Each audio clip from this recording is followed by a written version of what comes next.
Olha só, a Câmara dos Deputados aprovou em segundo turno a reforma da Previdência. O texto não sofreu nenhuma modificação em relação ao que foi aprovado anteriormente e agora a proposta segue para o Senado. Minutos depois de os deputados aprovarem a reforma da Previdência em segundo turno, com uma maioria folgada, Paulo Guedes chegou ao plenário da Câmara. O ministro da Economia fez questão de cumprimentar o presidente da Casa com um abraço. Guedes agradeceu o protagonismo de Rodrigo Maia, que assumiu o papel de articulador para a aprovação da reforma, função que caberia ao próprio governo. A votação dos 8 destaques que ainda tentavam retirar pontos da reforma foi o último desafio dos parlamentares que apoiam as mudanças nas regras da Previdência.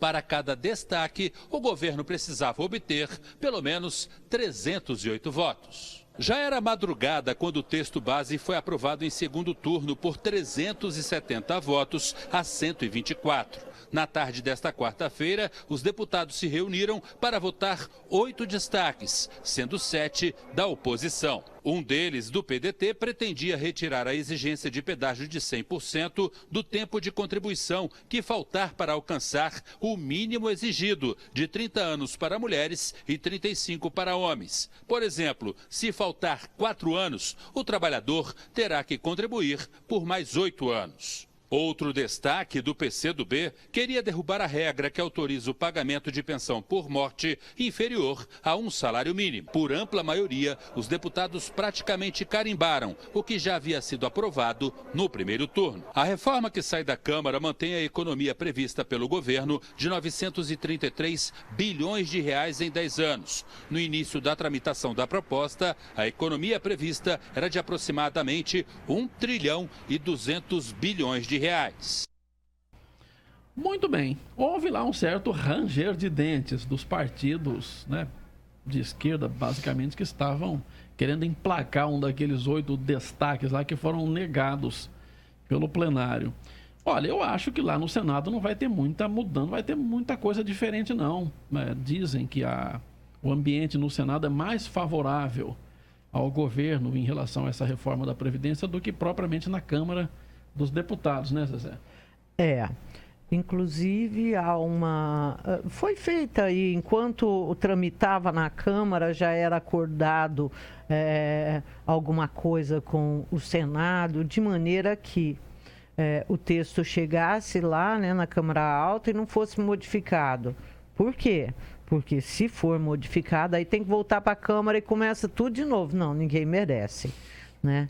Então, e aí, tanto que num ponto que não é que houve discordância, mas que se pretende, o Congresso pretende insistir mais um pouco para ver se vira, eles estão fazendo a tal PEC paralela, que é para tratar da questão dos estados e dos municípios que eles querem incluir. No entanto, vai ser uma PEC diferente, de maneira que não comprometa essa PEC que eles pretendem votar aí até o fim de setembro, comecinho de outubro, mandar para a sanção presidencial.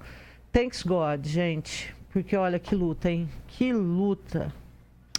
Pois é, eu assim, dos destaques, Sena, me incomoda muito o fato de ter mantido a redução de 60% para a pensão, né? E eu acho que isso vai atingir, como você colocou ontem, a maioria da população.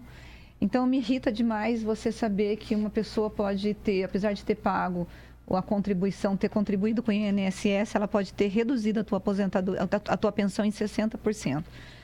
Né? E enquanto isso, Zezé, e aí, como vocês colocaram, vai ser votado muito mais fácil no Senado e tal. Então, você prejudica lá uma pessoa que ganha um salário mínimo, mas, enquanto isso, a Comissão Mista de Orçamento da Câmara aprovou hoje o texto base da Lei de Diretrizes Orçamentárias.